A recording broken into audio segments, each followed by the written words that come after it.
Rektor Unila nonaktif Karomadi yang ditahan KPK menyewa 2 pengacara sebagai penasihat hukum, yakni Handoko dan Resmen Kadafi asal Bandar Lampung.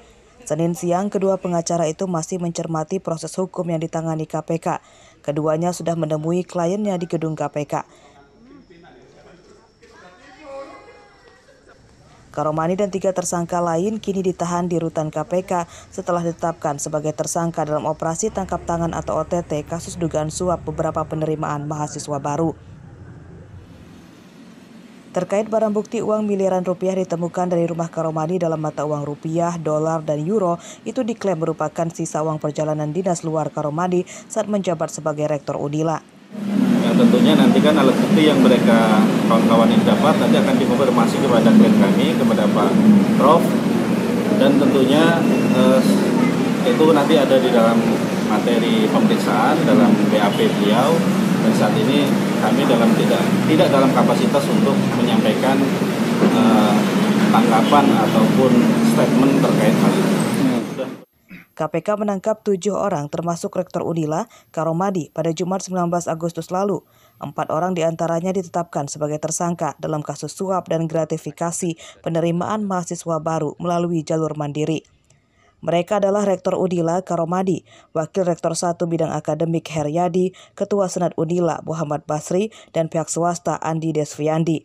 Mereka memasang tarif hingga 300 juta bagi mahasiswa baru dari jalur mandiri di Fakultas Kedokteran. Arsadi Saputra melaporkan dari Bandar Lampung.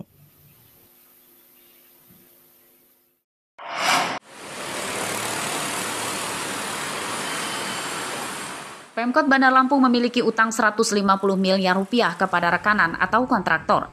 Sebagian hasil pekerjaan mereka belum dibayar. Ini dikatakan oleh PLT Badan Pengelola Keuangan dan Aset Daerah Bandar Lampung Senin siang.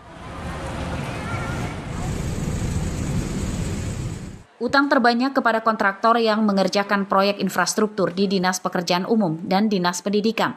Utang terbanyak dimulai tahun 2020 mencapai 600 miliar rupiah dan setelah dicicil kini tersisa 150 miliar rupiah. Pemkot menargetkan utang akan dilunasi tahun ini mengingat pendapatan asli daerah atau PAD kembali meningkat pasca pandemi. Ya, masih sekitar 150-an. Dari total sekitar 600 itu di awal jadi tinggal segituan. Lebih kurang. Ini bakal dilunasi di perubahan. Insya Allah berubah habis semua tahun ini. Di tahun ini, Bang? Tahun 2021. Dan 2021. Memang utang kita di infrastruktur ya, paling banyak. Oh iya. Utang pembangunan infrastruktur membengkak setelah pemasukan Pemkot Bandar Lampung anjlok akibat diterjang pandemi COVID-19. Pemasukan harian normal sebelum pandemi mencapai 1,5 miliar rupiah dan saat pandemi turun drastis di bawah 300 juta rupiah. Jeffrey Arifin melaporkan dari Bandar Lampung.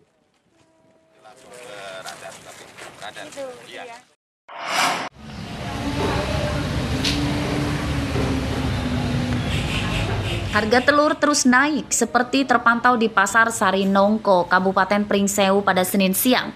Harga telur di tingkat pedagang grosir Rp30.000 per kilogram. Harga tersebut akan naik lagi di tingkat pedagang eceran. Kenaikan harga telur karena pasokan dari agen berkurang drastis sejak 2 pekan lalu. Harga telur saat ini terbilang yang paling tinggi selama beberapa tahun terakhir. Sebab harga telur biasanya di bawah Rp25.000 per kilogram. Bahkan 26 ya termasuk tinggi juga.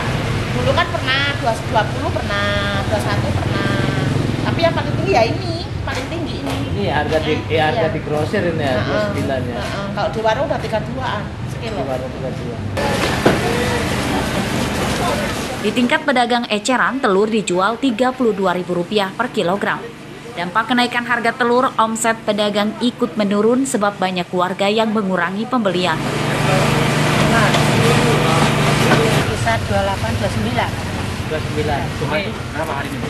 Hari ini Sama aja. 29. Ini di tingkat pengecer atau di pengecer? 29 di sini. Ini udah kenaikan ini harga normalnya berapa sebelumnya? tadinya ya, harga normalnya itu 27 kan. 27 harga normalnya. 28 sekarang malah naik. Kenaikan harga telur karena tingginya harga pakan yang mencapai hampir Rp400.000 per sak. Padahal sebelumnya di kisaran Rp300.000-an per sak.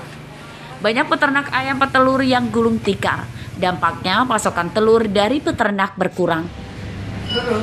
Andre Kurniawan melaporkan dari Pringsewu.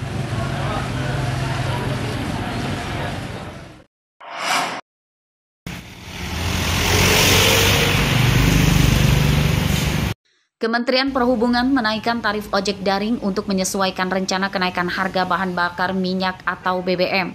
Aturan tarif baru ini disambut gembira para ojek daring di Bandar Lampung. Senin siang tarif baru belum diberlakukan di Bandar Lampung.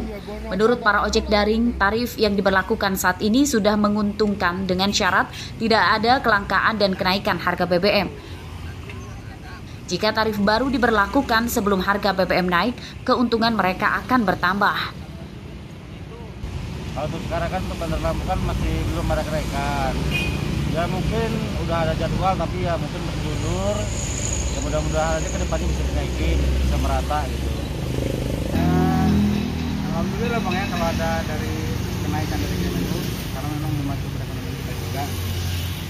Ya apalagi ya terutama di masa sekarang ini kan masa pandemi, ya kita masih tetap tambah lah. Penerapan aturan baru tarif ojek daring yang dikeluarkan oleh Kementerian Perhubungan dimulai Senin kemarin 29 Agustus 2022. Aturan diberlakukan pertama di wilayah zona 1, Pulau Jawa dan Bali. Tarif ojek daring naik Rp450 per kilometer dari Rp1.850, kini Rp2.300 per kilometer. Biaya jasa dari Rp9.000 naik menjadi Rp11.500. Jeffrey Arifin melaporkan dari Bandar Lampung.